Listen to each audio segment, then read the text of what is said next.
Shalom, graça e paz. Que bom que você está aqui nessa jornada pelo Novo Testamento em 40 dias. E eu convido você para, junto comigo, fazer esta oração.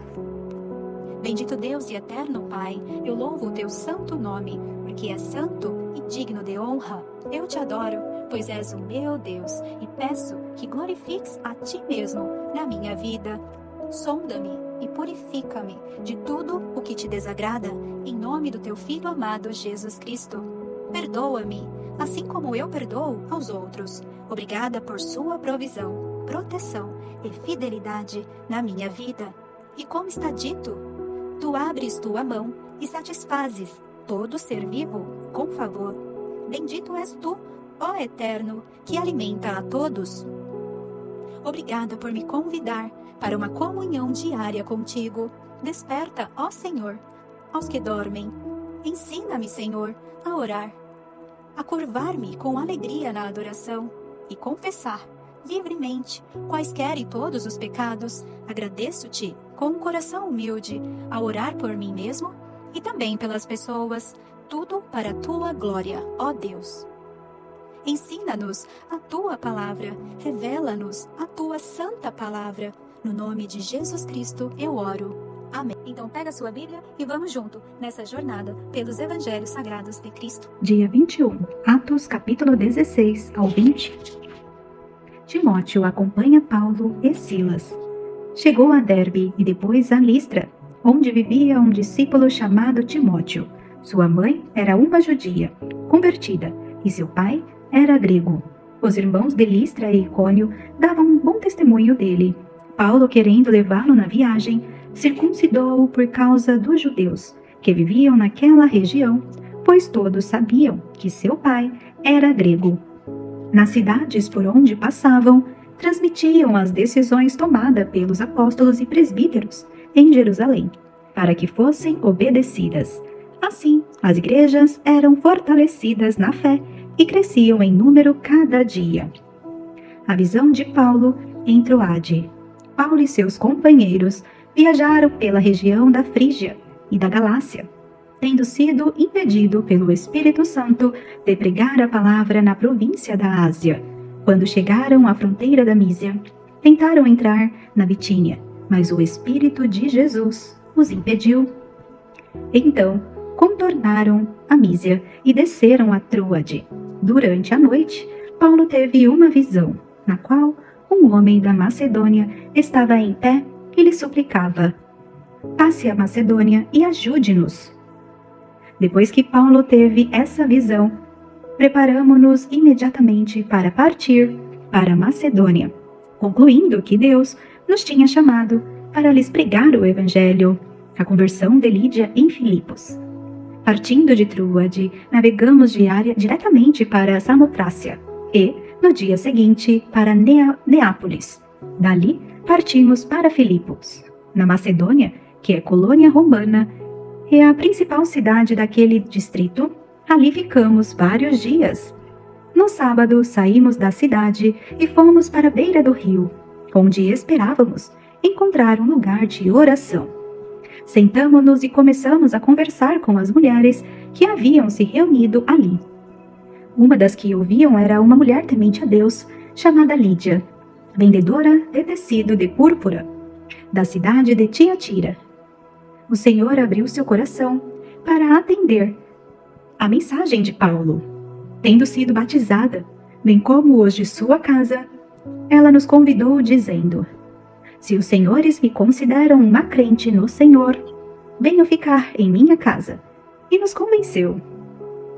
Certo dia, indo nós para o lugar de oração, encontramos uma escrava que tinha um espírito pelo qual predizia o futuro. Ela ganhava muito dinheiro para os seus senhores, com adivinhações. Essa moça seguia Paulo e a nós, gritando: estes homens são servos do Deus Altíssimo e anunciam o caminho da salvação. Ela continuou fazendo isso por muitos dias. Finalmente, Paulo ficou indignado, voltou-se e disse ao Espírito: em nome de Jesus Cristo, eu ordeno que saia dela. No mesmo instante, o Espírito a deixou. Percebendo que a sua esperança de lucro tinha se acabado, os donos da escrava agarraram Paulo e Silas e os arrastaram para a praça principal, diante das autoridades, e levando-o aos magistrados, disseram: Estes homens são judeus e estão perturbando a nossa cidade, propagando costumes que a nós romanos não é permitido aceitar nem praticar. A multidão ajuntou-se contra Paulo e Silas, e os magistrados ordenaram que se lhes tirassem as roupas e fossem açoitados. Depois de serem severamente açoitados, foram lançados na prisão. O carcereiro recebeu instrução para vigiá-los com cuidado. Tendo recebido tais ordens, ele o lançou no cárcere interior e lhes prendeu os pés no tronco. Por volta da meia-noite, Paulo e Silas estavam orando e cantando hinos a Deus. Os outros presos os ouviam. De repente, houve um terremoto tão violento que os alicerces da prisão foram abalados. Imediatamente, todas as portas se abriram e as correntes de todos se soltaram. O carcereiro acordou e, vendo abertas as portas da prisão, desembaiou sua espada para se matar, porque pensava que os presos tivessem fugido. Mas Paulo gritou: Não faça isso! Estamos todos aqui. O carcereiro pediu luz. Entrou correndo e, trêmulo, prostrou-se diante de Paulo e Silas. Então levou-os para fora e perguntou: Senhores, que devo fazer para ser salvo? Eles responderam: Creia no Senhor Jesus e serão salvos, você e os de sua casa. E pregaram a palavra de Deus e a ele e a todos os que estavam em sua casa. Aquela mesma hora da noite, o carcereiro lavou as feridas deles. Em seguida, ele e todos seus foram batizados. Então, os levou para a sua casa. Serviu-lhes uma refeição e com todos os de sua casa alegrou-se muito por haver crido em Deus, o Criador. Quando amanheceu, os magistrados mandaram os seus soldados ao carcereiro com esta ordem: Solte estes homens. O carcereiro disse a Paulo: Os magistrados deram ordens para que você e Silas sejam libertados. Agora podem sair, vão em paz. Mas Paulo disse aos soldados: Sendo nós cidadãos romanos, eles nos açoitaram publicamente, sem processo formal, e nos lançaram na prisão. E agora querem livrar-se de nós secretamente? Não, venham eles mesmo e nos libertem. Os soldados relataram isso aos magistrados, os quais, ouvindo que Paulo e Silas eram romanos, ficaram atemorizados. Vieram para se desculpar diante deles e, conduzindo-os para fora da prisão, pediram-lhes que saíssem da cidade. Depois de saírem da prisão, Paulo e Silas foram à casa de Lídia, onde se encontraram com os irmãos e os encorajaram, e então partiram. Em Tessalônica, tendo passado por Anfípolis e Apolônia, chegaram a Tessalônica, onde havia uma sinagoga judaica.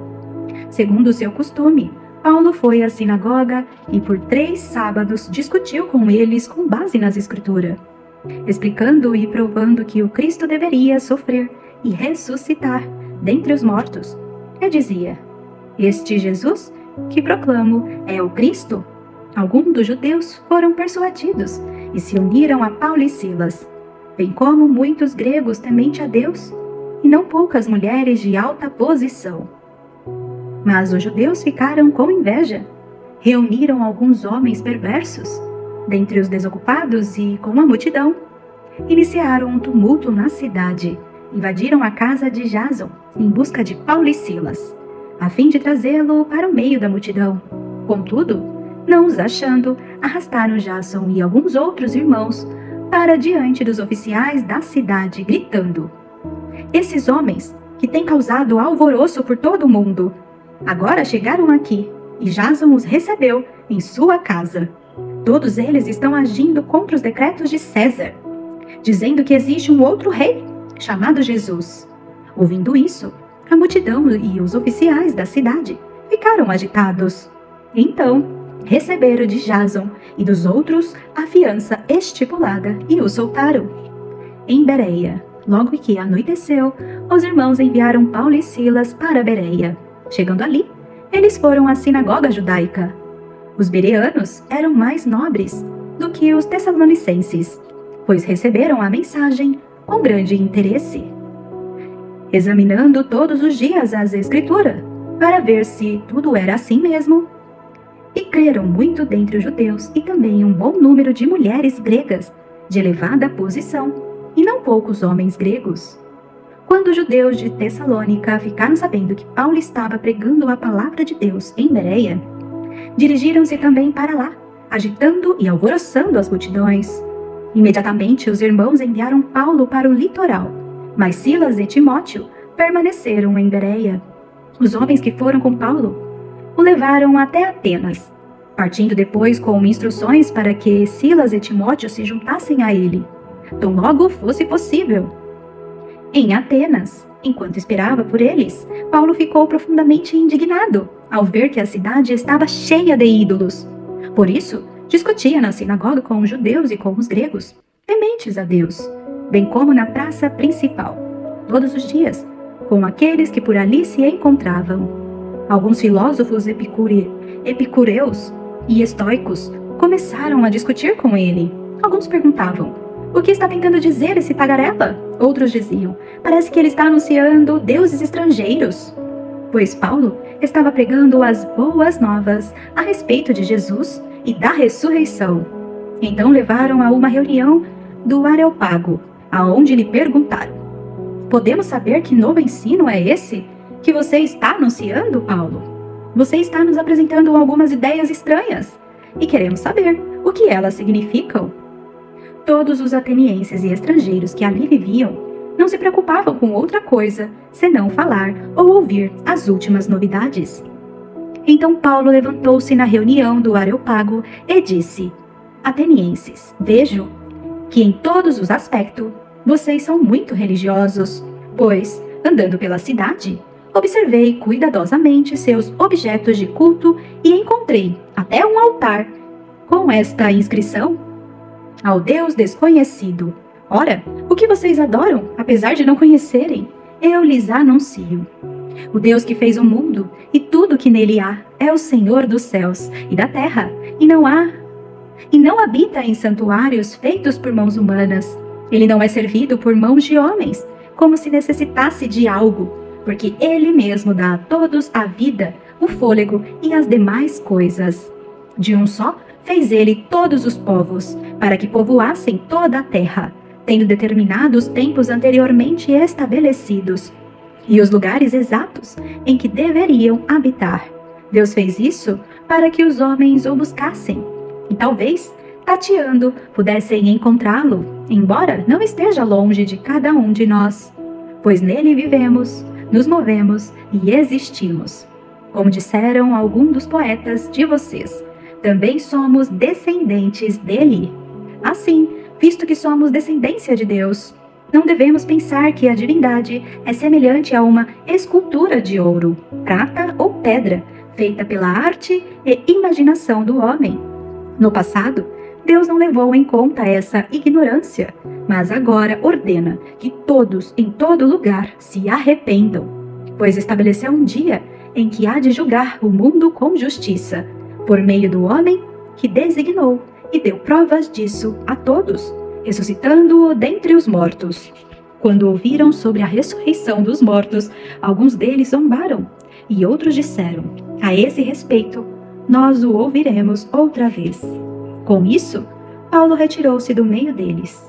Alguns homens juntaram-se a ele e creram. Entre eles estava Dionísio, membro do Areópago, e também uma mulher chamada Damaris, e outros com ele. Atos 18.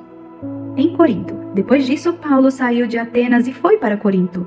Ali, encontrou um judeu chamado Áquila, natural do Ponto, que havia chegado recentemente da Itália com Priscila, sua mulher, pois Cláudio havia ordenado que todos os judeus saíssem de Roma.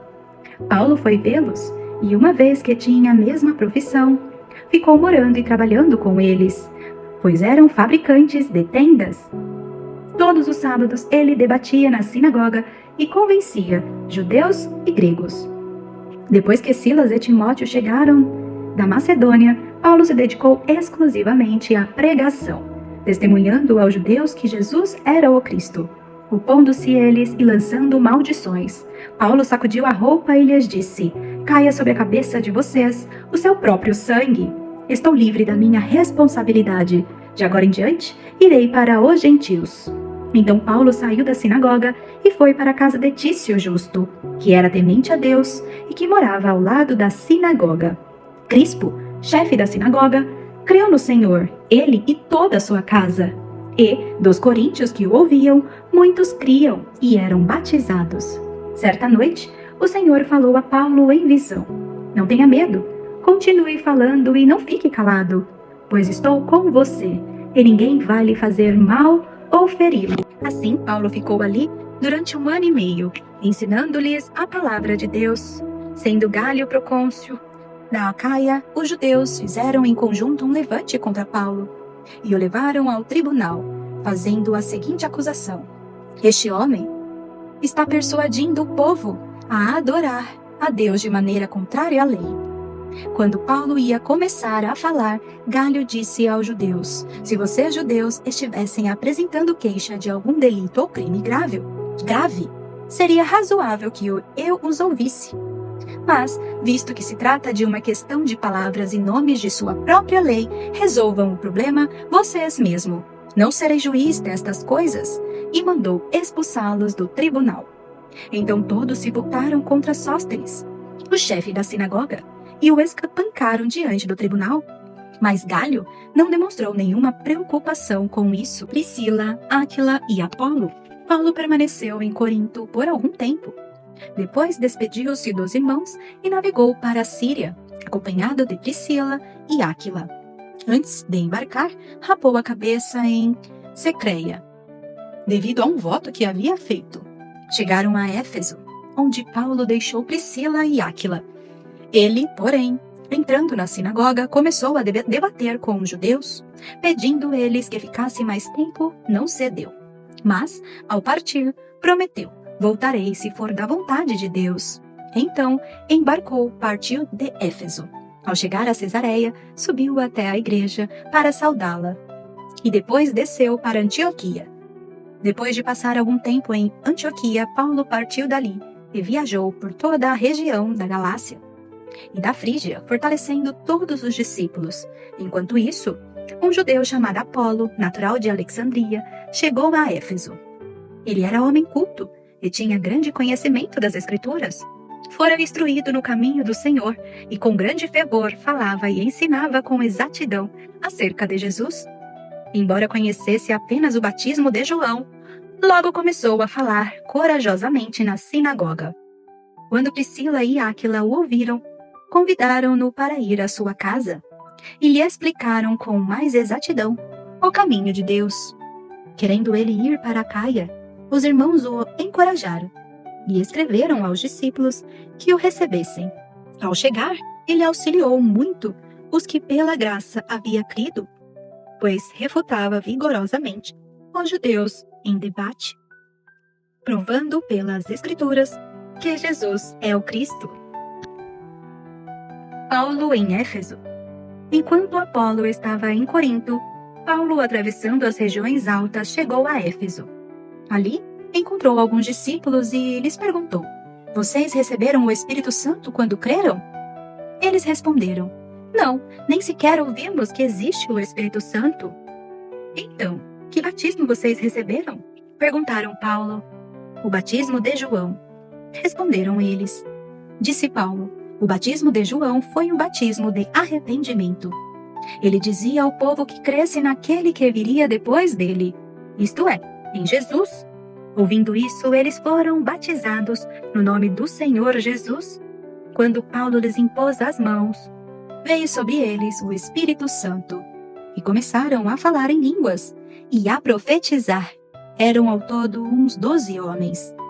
Paulo entrou na sinagoga e ali falou com liberdade durante 3 meses, argumentando convincentemente acerca do reino de Deus. Mas alguns deles se endureceram e se recusaram a crer, e começaram a falar mal do caminho diante da multidão. Paulo, então, afastou-se deles. Tomando consigo os discípulos, passou a ensinar, diariamente, na escola de Tirano. Isso continuou por 2 anos, de forma que todos os judeus e os gregos que viviam na província da Ásia ouviram a palavra do Senhor. Deus fazia milagres extraordinários por meio de Paulo, de modo que até lenços e aventais que Paulo usava eram levados e colocados sobre os enfermos. Estes eram curados de suas doenças, e os espíritos malignos saíam deles. Alguns judeus que andavam expulsando espíritos malignos tentaram invocar o nome do Senhor Jesus sobre os endemoniados, dizendo: em nome de Jesus, a quem Paulo prega, eu ordeno que saiam. O que estavam fazendo isso eram os 7 filhos de Sevá, um dos chefes do sacerdote dos judeus. Um dia, o espírito maligno lhes respondeu: Jesus, eu conheço. Paulo, eu sei quem é. Mas vocês, quem são? Então o endemoniado saltou sobre eles e os dominou, espancando-os com tamanha violência, que eles fugiram da casa, nus e feridos. Quando isso se tornou conhecido de todos os judeus e gregos que viviam em Éfeso, todos eles foram tomados de temor, e o nome do Senhor era engrandecido. Muitos dos que creram vinham e confessavam e declaravam abertamente suas más obras. Grande número dos que tinham praticado o ocultismo reuniram seus livros e os queimaram publicamente. Calculando o valor total, este chegou a 50.000 dracmas. Dessa maneira, a palavra do Senhor Jesus muito se difundia e se fortalecia. Depois dessas coisas, Paulo decidiu, no Espírito, ir a Jerusalém. Passando pela Macedônia e pela Caia, ele dizia: depois de haver estado ali, é necessário também que eu vá visitar Roma. Então enviou à Macedônia 2 dos seus auxiliares, Timóteo e Erasto, e permaneceu mais um pouco na província da Ásia. O tumulto em Éfeso. Naquele tempo, houve um grande tumulto por causa do caminho. Um ourives chamado Demétrio, que fazia miniaturas de prata do templo de Ártemis e que dava muito lucros ao artífice, reuniu-se com os trabalhadores dessa profissão e disse: senhores, vocês sabem que temos uma boa fonte de lucro, e estão vendo e ouvindo como este indivíduo, Paulo, está convencendo e desviando grande número de pessoas aqui em Éfeso e em quase toda a província da Ásia. Diz ele que deuses feitos por mãos humanas não são deuses. Não somente há o perigo de nossa profissão perder sua reputação, mas também de o templo da grande deusa Ártemis cair em descrédito, e de a própria deusa, adorada em toda a província da Ásia e em todo o mundo, ser destituída da sua majestade divina. Ao ouvirem isso, eles ficaram furiosos e começaram a gritar: grande é a Ártemis dos Efésios. Em pouco tempo, a cidade toda estava em tumulto. O povo foi às pressas para o teatro, arrastando os companheiros de viagem de Paulo, os macedônios Gaio e Aristarco. Paulo queria apresentar-se à multidão, mas os discípulos não o permitiram. Grande é a Ártemis dos Efésios. Alguns amigos de Paulo, dentre as autoridades da província, chegaram a mandar-lhe um recado, pedindo-lhe que não se arriscasse a ir ao teatro. A assembleia estava em confusão. Uns gritavam uma coisa, outros gritavam outra. A maior parte do povo nem sabia por que estava ali. Alguns da multidão julgaram que Alexandre era a causa do tumulto. Quando os judeus o empurraram para a frente, ele fez sinal pedindo silêncio, com a intenção de fazer sua defesa diante do povo. Mas quando ficaram sabendo que ele era judeu, todos gritaram a uma só voz durante cerca de 2 horas: grande é a Ártemis dos Efésios. Os escrivãos da cidade acalmou a multidão e disse: Efésios, quem não sabe que a cidade de Éfeso é a guardiã do templo da grande Ártemis e da sua imagem que caiu do céu? Portanto, visto que estes fatos são inegáveis, acalmem-se e não façam nada precipitadamente. Vocês trouxeram estes homens aqui, embora eles não tenham roubado o templo nem blasfemado contra a nossa deusa. Se Demétrio e seus companheiros de profissão têm alguma queixa contra alguém, os tribunais estão abertos e há procônsules que lhe apresentem suas queixas ali. Se há mais alguma coisa que vocês desejam apresentar, isso será decidido em assembleia, conforme a lei. Da maneira como está, corremos o perigo de sermos acusados de perturbar a ordem pública por causa dos acontecimentos de hoje. Nesse caso, não seríamos capazes de justificar este tumulto. visto que não há razão para tal, e tenho dito. Ele encerrou a assembleia. Paulo viaja pela Macedônia e pela Grécia. Cessando o tumulto, Paulo mandou chamar os discípulos e, depois de encorajá-los, despediu-se e partiu para a Macedônia. Viajou por aquela região, encorajando os irmãos com muitas palavras e, por fim, chegou à Grécia, onde ficou 3 meses. Quando estava a ponto de embarcar para a Síria, os judeus fizeram uma conspiração contra ele. Por isso, decidiu voltar para a Macedônia, sendo acompanhado por Sópatro, filho de Pirro e de Bereia, Aristarco e Secundo de Tessalônica, Gaio de Derbe e Timóteo, além de Tiquito e Trófimo, da província da Ásia. Esses homens foram adiante e nos esperaram em Troade. Navegamos de Filipos para a festa dos pães sem fermento, e 5 dias depois nos reunimos com outros em Troade, onde ficamos 7 dias. A ressurreição de Eutico em Troade. No primeiro dia da semana, reunimos-nos para partir o pão, e Paulo falou ao povo: pretendo partir no dia seguinte. Continuou falando até a meia-noite. Havia muitas candeias no piso superior, onde estávamos reunidos. Um jovem chamado Eutico estava sentado numa janela. Adormeceu profundamente. Durante o longo discurso de Paulo, vencido pelo sono, caiu do 3º andar. Quando levantaram, estava morto. Paulo desceu, inclinou-se sobre o rapaz e o abraçou, dizendo: não fiquem alarmados. Ele está vivo. Então subiu novamente, partiu o pão e comeu. Depois continuou a falar até o amanhecer e foi embora. Levaram vivo o jovem, o que muitos consolou. Paulo despede-se dos presbíteros de Éfeso. Quanto a nós, fomos até o navio e embarcamos para Sós, onde iríamos receber Paulo a bordo. Assim, ele tinha determinado, tendo preferido ir a pé, quando nos encontrou em Assos. Nós os recebemos a bordo e prosseguimos até Mitilene. No dia seguinte, navegamos dali e chegamos defronte de Quio. No outro dia, atravessamos para Samos, e em um dia depois chegamos a Mileto. Paulo tinha decidido não aportar em Éfeso, para não se demorar na província da Ásia, pois estava com pressa de chegar a Jerusalém, se possível antes do dia do Pentecoste. Paulo mandou chamar os presbíteros da igreja de Éfeso.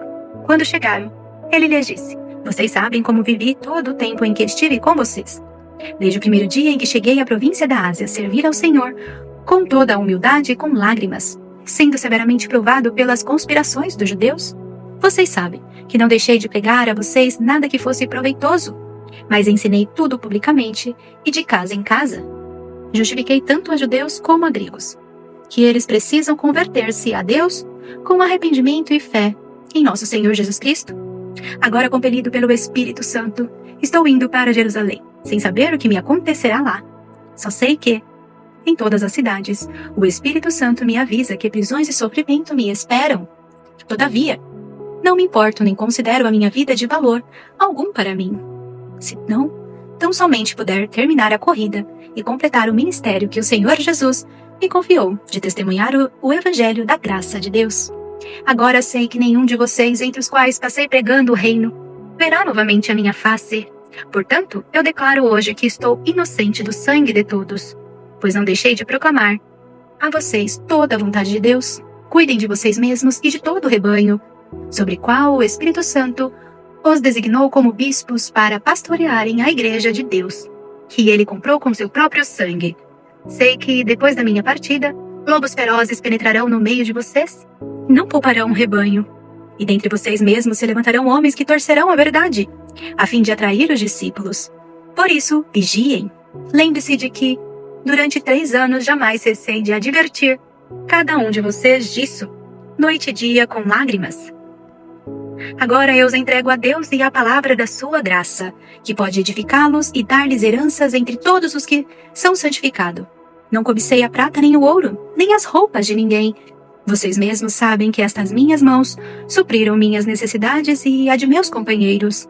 Em tudo que fiz, mostrei a vocês que, mediante trabalho árduo, devemos ajudar os fracos, lembrando as palavras do próprio Senhor Jesus, que disse: a maior felicidade em dar do que em receber. Tendo dito isso, ajoelhou-se com todos e orou. Todos choraram muito e, o abraçando, beijavam. O que mais os entristeceu foi a declaração de que nunca mais veriam a sua face. Então, o acompanharam até o navio. Que a graça e a paz do nosso Senhor Jesus Cristo esteja sobre a sua vida.